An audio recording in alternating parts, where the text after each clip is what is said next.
የተከበራችሁ አድማጮቻችን ስርጭታችን እንደቀጠለ ነው። አሁን ወቅታዊ ዘገባዎችን ምን መለከትበት ሰዓት ላይ ደርሰናል። የተለያዩ ርዕሰ ጉዳዮችን እናነሳለን በወቅታዊ ዘገባችን። የመጀመሪያው ርዕሰ ጉዳያችን በሊባኖስ እየተካሄደ ያለው ጦርነት እንግዲህ የህይወት መስዋዕትነት እያስከፈለ ነው። የእግረኛ ሰራዊት ወደ አካባቢ ስለሚገባ ቀላል አይደለም። እንደምታውቁት ሰጠኝ ሻያው እንዴት ነው ያለበት ሁኔታ? እንዴት ይታያል? ሰጠኝ ካንተን ጀምር።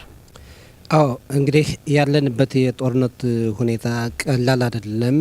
ከኢራን ጋር ጦርነት ሲገጠም ያው የኢራን ተላላኪ የሆነው ሂዝቦላም ከተወሰኑ ጊዜያት በኋላ እስራኤል ላይ ተኩስ ከከፈተ በኋላ ያው እስራኤልም መጠነ ሰፊ ጥቃት እየፈጸመች ነው፣ በተለይ በደቡብ ሊባኖስ አካባቢና ይህም ጦርነት ሲባል ያው መስዋዕትነት መክፈል ያለ ነውና ያው መጋቢ 50 አለቃ ኦሪ ግሪንበርግ የህይወት መስዋዕትነት ከፍሏል። የ21 ዓመት ወጣት ነው። የፔታቲክባ ከተማ ነዋሪ ነው። ሳይሬት ጎላኒ በተባለው ክፍለ ጦር የሚያገለግል ነው። ባሳለፍነው ሌሊት ከሽብርተኞች ጋር በተደረገ የተኩስ ልውውጥ ህይወቱ ማለፉ እና መስዋዕት መክፈሉ ተነግሯል።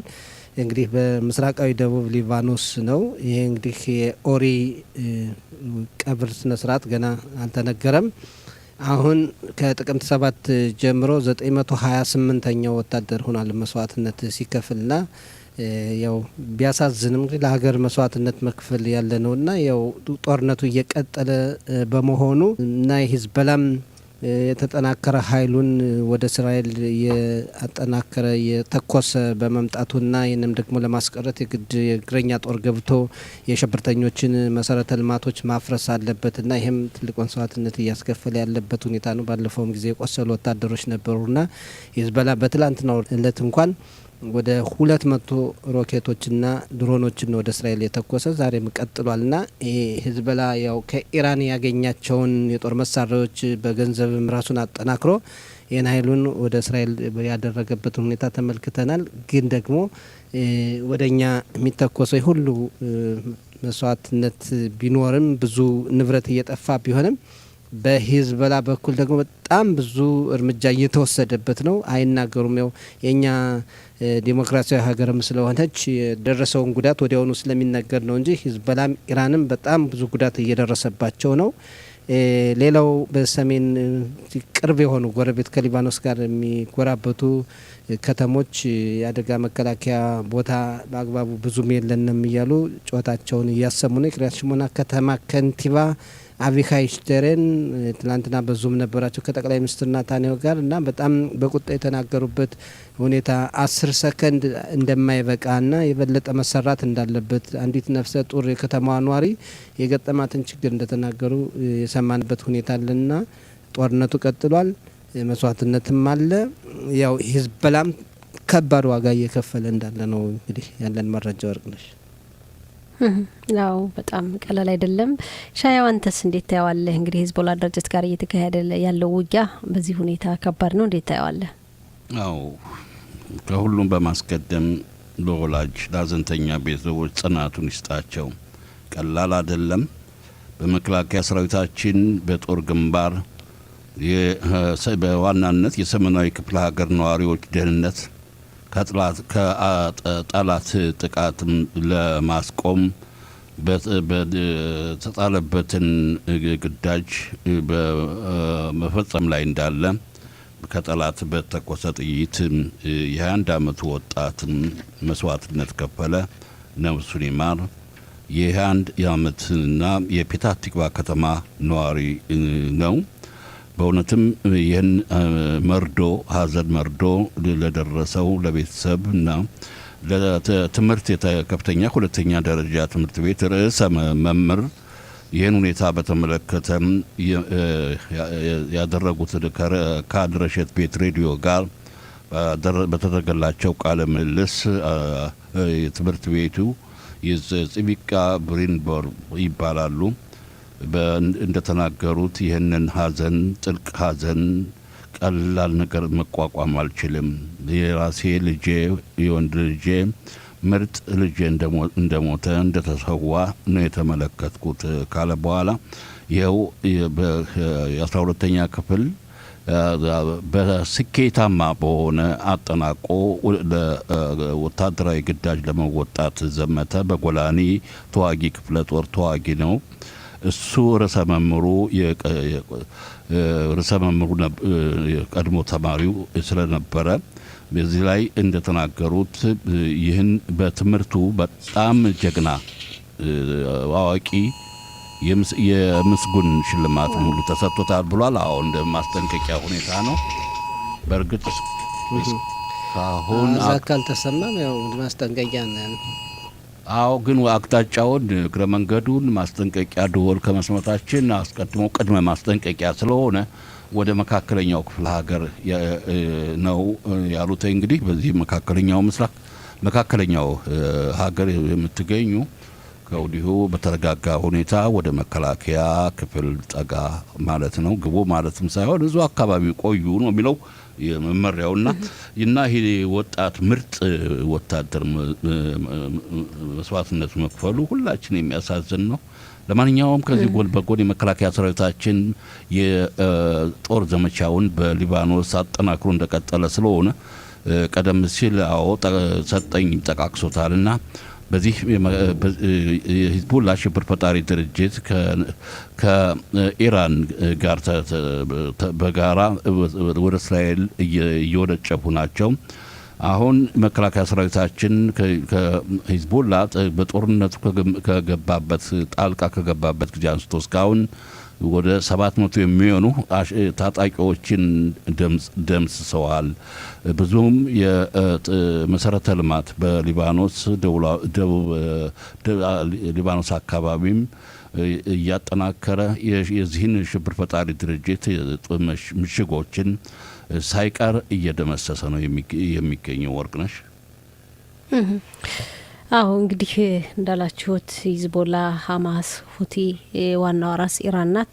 ከኢራን ጋር እየተካሄደ ያለው ጦርነትም ዛሬ 27ኛ ቀኑን ይዟል። የእስራኤል መከላከያ ሰራዊት የአየር ኃይሉ ሰፊ ጥቃት እያደረሰ እንደሆነ ነው የሚነገረው። እንዴት ነው? ኢራንም ያው ዛሬም ጧት እንደምናውቀው በሶነጨፈችው ሚሳኤል በስብርባሪው ጉዳት አድርሷል። ሰዎች ቆስለዋል። በንብረት ላይም እንደዚሁ የእስራኤል አየር ኃይልም ሰፊ ጥቃት እያደረሰ እንደሆነ ነው የሚነገረውና እንደው ያለው ሁኔታ ምን ይመስላል? ይሻያው ሁኔታም አዎ የጦርነቱም አንበሳው አገሳም ጦርነት ከጀመረ ነው ዛሬ 27ኛ ቀኑን አስቆጠረ። በሊባኖስ በኩል እስራኤልና አሜሪካ አጠናክረው በመላ ኢራን እየደበደቡ በሚገኙበት ጊዜ የኢራን ታጣቂዎቹም የረጅም ርቀት ተምዘግዛጊ ሚሳኤሎች ወደ እስራኤል መወንጨፋቸውን እንደቀጠሉ ናቸው። አሁን እዚህ ጎን ለጎን ደግሞ ዲፕሎማሲያዊ ሰላማዊ ድርድር እናደርጋለን ተብሎ ዶናልድ ትራምፕ በ15 የሚሆኑ አንቀጾች የቅድመ ሁኔታዎቻቸውም አቅርበዋል። ግን ወደ አሁኑ ኢራንም ደግሞ የራሷን ቅድመ ሁኔታ ደግሞ ወደ 5 አንቀጾችም መፈጸም የሚገባቸው በሚል ሀሳብ አቅርበዋል ለድርድሩ። ከዚያ መካከል ምንድነው ኒኩለር ጦር መሳሪያም ቢቀር ለሰላማዊ ልማት ኒኩለር ይኑርልኝ እንደ ከማለት በተጨማሪ ደግሞ እስራኤልና አሜሪካ ተባብረው ለፈጸሙባት ከባድ ጥቃት ላይ መካካሹ ገንዘብ ይሰጠኝ ብላ ጠይቃለች። ማይሆን ነገር ነው። ግን ወርቅነሽ ሰጤ ይህም ወደ አሁን እየደረሰን እንደምታዩት እየደረሰን ያለው መረጃ አሁን በኢራን በኩል ተቀባይነት የሌለው እና ይህ ድርድር ይሆናል ተብሎ አሁን የተጣለው ለ5 ቀናት ጊዜ ተሰጥተው ነበር ትራምፕ የፊታችን ቅዳሜ ነበር የሚያበቃለት። አሁን ይፈርሳል፣ ድርድር አይኖርም የሚል ሁኔታ ነው ያለው። እንግዲህ በቀጣይ የሚታይ ሁኔታ ነው። እንግዲህ እንደ ድርድሩ ነገር በጣም አነጋጋሪ ነው። በአንድ በኩል በቅርቡ ድርድር እንደሚጀመር ነው እንግዲህ በፓኪስታን እየተነገረ ያለው። በሌላ በኩል ደግሞ ጦርነቱ ተጠናክሮም እየቀጠለ እንደሆነ እያየን ነው። በፉክክሩ ያው ተባብሶ ቀጥሏል። ሰጠኝ እንዴት ታየዋለህ? አዎ እንግዲህ ድርድሩ ትንሽ ጥያቄ ምልክት ውስጥ የገባ ይመስላል። ምክንያቱም ዶናልድ ትራምፕ ያቀረቧቸው 15 ነጥቦች በኢራን በኩል ብዙም ተቀባይነት ያላቸው መስለው አይታዩምና ይህ ካልሆነ ደግሞ የጦርነቱ አላማ ተግባር ላይ የማይውልበት በተለይ 3 ዋና ዋና ነጥቦች አሉ። የኒውክለር እቅዷ፣ የዚህ የባሊስቲክ ሚሳኤል ፕሮግራሟና ኢራን ለሌሎች ድርጅቶች የምታግዘውን ሁኔታ ማቆም አለባት። የሀገሪቱን መንግስት የመለወጡ እንኳን ሁኔታ ገና ጥያቄ ምልክት ቢሆን እንኳን የተወሰኑት መሳካት አለባቸው። ቢያንስ እንኳን ሁለቱ የኒውክሌርና የሚሳኤል እቅዷ እስካልቆመ ድረስ ሁኔታው ቀላል መስሎ አይታየኝም። ከባድ እርምጃ እየተወሰደባቸው እንደሆነ የሚያመላክት ነው። የባህር ኃይሉ አዛዡም ጀኔራል አሊ ሬዛ ተደምስሷል። የኢራን ምድር ኃይል አዛዥ ጀኔራል ጋሂን ሻኢ አስጠንቅቋል። የአሜሪካ የእግር ጦር እንዳታስገባ ዝቷል። ከባድ ዋጋ ትከፍላለች፣ ለሁሉም ነገር ዝግጁ ነን ብሏል። ትራምፕ ደግሞ የኢራን መሪዎችን የካንሰር እጤዎች ናቸው፣ ስምምነት ይፈልጋሉ ግን ደግሞ ይፈራሉ፣ የራሳቸው ውሳኔ የላቸውም፣ እኛንን ይገሉናል ብለው ይፈራሉ፣ እንደዚህም የራሳቸውን ሰዎችም ይፈራሉ በማለት ያሉበት ሁኔታ አለ። ጦርነቱ እንግዲህ ቀጥሏል። ፈታኝ ነገር ያለ ይመስላል። በቀላሉ የሚቆም አይመስልም። ወርቅነሽ በጣም አስቸጋሪ ነው። እንግዲህ በጦርነቱ ምክንያት ብዙ ማህበራዊ፣ ኢኮኖሚያዊ ጉዳዮች፣ ችግሮች እንደተፈጠሩ ይታወቃል። አሁን ሰራተኞች ተቀጥረው የሚሰሩም የግል ጥቃቅን ድርጅቶች ያሏቸው ዜጎች ችግር ላይ ናቸው። እንደውም ስንት ጊዜ ከቆዩ በኋላ የተለያዩ መስሪያ ቤቶች ሀላት ውጡ፣ ያው የእረፍት ያለ ክፍያና እዛው ቢቷለሚ ጋር ተነጋገሩ የተባሉ ብዙ ሰራተኞች አሉ ከስራ ቦታቸውና እንደው እንዲህ አይነት ችግሮች እኛ ምላሽ የምንሰጣቸው ባይሆንም መንግስታዊ ተቋማት ምላሹ እንደሚሰጡት ይታወቃል። ግን እንደው የሚነሱ ችግሮች ምን ይመስላሉ? ሰጠኝ እንዴት ነው ያለው ሁኔታ? አዎ ይሄ በጣም አከራካሪ ሆኖ መንግስት እንግዲህ የአስቸኳይ ጊዜ ሲያውጅ በዛውን ፍጥነት የአስቸኳይ ጊዜ በጀትም የሀገሪቱ አለና ለዜጎች እንዳይቸገሩ ወዲያው መወሰን የነበረበትን ይኸው እንግዲህ እየተጓተተ 1 ወር ሊሞላ ነው እንደ ጦርነቱና አሁን በክኔሴት የስራና ማህበራዊ ጉዳይ ቋሚ ኮሚቴ ይሄ ሚትቤ ሀላት የሚሉት ያለፈበትን ሁኔታ ሰምተናል። የፊታችን እሁድ ክኔሴቱ በምልዓተ ጉባኤ ያጸድቀዋል ተብሎ ይጠበቃል። መንግስት እንግዲህ ዜጎችን ለመርዳት ብዙ መጣር እንዳለበት ነው የዚህ የኮሚቴው ሊቀመንበር ሚካኤል። ይሄ ሚትቤው ወይም ደግሞ ስምምነት ይህን ይደረግ የሚለው ዝርዝር ሁኔታ ሙሉ አይደለም፣ ክፍተቶች አሉት፣ ማስተካከያ ያስፈልገዋል ብለዋል። ከኮሮና ጊዜ ከነበረው ግን የተሻለ በብረት ሰይፎች ጦርነት ከነበረው የተሻለ ካላቢ ከተበሰኘው ዘመቻ የተሻለ እንደሆነና እንግዲህ በቢቱ አህሎሚን በማህበራዊ ጉዳይ ጽህፈት ቤቶች የታየ እንደሆነ የሰራተኞች ማህበር አካላት የሰራተኞች ማህበር ድርጅቶች ጫና እንዳደረጉ ነውና ለምሳሌ ለዚህ ተፈናቀሉ እና ላሉት ሰዎች ተፈናቅለው ቤታቸው ለተጎዳባቸው እንግዲህ አንድ አብታላ የሚሰጥበት ጊዜ መቼም አንድ ሰራተኛ ቢያንስ 1 አመት መስራት አለበትና ያ ወደ 6 ወራት እንዲያንስ ለማንኛውም ሰራተኛ የተባለበት ሁኔታ አለ። የአካል ጉዳት ያለባቸው የተፈናቀሉ ዜጎች ደግሞ ወደ 3 ወር የሰሩ ከሆነ አብታላይነት የመቀበል መብት እንዳላቸው ነው። ሚሊዮን ለሚያገለግሉ ማቃለያ ሆኗል። የተለያዩ ማሻሻያዎች የተደረገበት ነገር አለ። ግን ተሎ ክፍያው መፈጸም እንዳለበት ብዙ አካላት እያሳሰቡ ነው። እንግዲህ የተፈጻሚ የሚሆነው ጦርነቱ ከጀመረበት የካቲት 28 ቀን ጀምሮ እስከ መጪው ወር አፕሪል 14 ወይም ሚያዝያ 14 ድረስ የሚቆይ ይሆናል ተብሏል። ሌላው ምንድነው? በተለይ 67 አመት የሆናቸውና ሲሰሩ ለነበሩ ሰዎች የ70 ከመቶ ጭማሪ እንዲደረግላቸው ቦነስ አይነት እንዲሰጣቸው ስጦታ አይነት እንዲሰጣቸውና እስከ 4100 ሸቄል ተጨማሪ ትሩሽ ማስኮሪት ላላቸው ቢታውልም እንደሚያውቃቸው ነው። እንደው ብዙ ዝም ብሎ የሚሰራ ስላለ ለዛ እንደዛ የተባለበት ሁኔታ አለ። ምን ያክል ነው ገንዘቡ ገብቶ ነው እንግዲህ ቢታውሎሚ ድርጅትም ትንሽ ያሰራሩ በጣም ቢሮክራሲ የሚበዛበት ድርጅት ስለሆነ እነሱ እንግዲህ ሰርተው እሁድ ደግሞ እንግዲህ መንግስት ካጸደቀው በኋላ በቶሎ ፋሲካ በዓል በፊት ነው አሁን መሰጠት የነበረበት። አሁን በዓሉ ቀርቦ ግን እሁድ ሊጸድቅ ነው መባሉ ትንሽ ጥያቄ ውስጥ ያስገባ ነው። ወርቅነሽ አስቸጋሪ ነው። የተለያየ መንግስታዊ አካል ስለሚያጸድቀው ለዛ ነው የሻያው እዚህ ጋር ተያይዞ በእርግጥ የቢቱ አለሚ ድርጅትም ጦርነቱ ካለቀ በኋላ ብዙ የሚለወጡ ነገሮች ስላሉ ያን አጠቃሎ መግለጫ ለመስጠት ስለፈለጉ ነው እንጂ ጠይቀን ነበር በተለያየ ጊዜያት። ግን ያው እንግዲህ እናያለን እንደተባለው መቼ ዝግጁ እንደሚሆኑ። ሻያው እንዴት ታየዋለህ አንተስ? የኢኮኖሚ ኪሳራ፣ የገቢ ምንጭ ጦርነት ሲባል ኢኮኖሚ ሰራተኛው ይጎዳል። ሁለት አይነት ሰራተኛ አለ። ቅጥር ሰራተኞች አሉ፣ በድርጅት ቅጥር ሰራተኞች አሉ።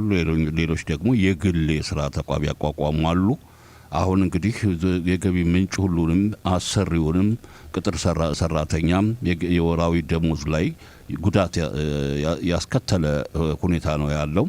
አሁን በክነሴት ኮሚቴን በተመለከተ በገንዘብ ሚኒስቴር ስለተቋቋመውና የቀረበው ረቂቅን ሀሳብ ለመርዳት ሀገራችን ዜጎች በሚል የረቂቁ ሕጉ በተመለከተ አሁን በተቻኮለ በፍጥነት በፊታችን እሁድ ለማጽደቅ ያሰበበት ዋነኛ ምክንያት የፋሲካ አመት በዓል ሌላ ሴደር እየተቀራረበ ተቃርቧል አይደለም። ዛሬ መጋቢት ስንት ቀን 26 ቀን ላይ የተወሰኑ ቀናት ሚያዝያ 1 ቀን ነው ሌላ ሴደር የመጀመሪያው ቅድስት ለፋሲካ እና ለዛም አመት በዓሉን ደግሞ ደሞዛቸው እንዲሰጣቸው ከሚል ነው። እውነት እኮ ይሄ እኮ መንግስት ቶሎ ብሎ ማጽደቅ የነበረበት ከአንድ ወር በኋላ አይደለም ይሄ ነገር መሆን የነበረበትና መንግስት በፍጥነት መስራት የነበረበት ስራ ነው እና ይህን ያክል ጊዜ መጓተት አልነበረበትም።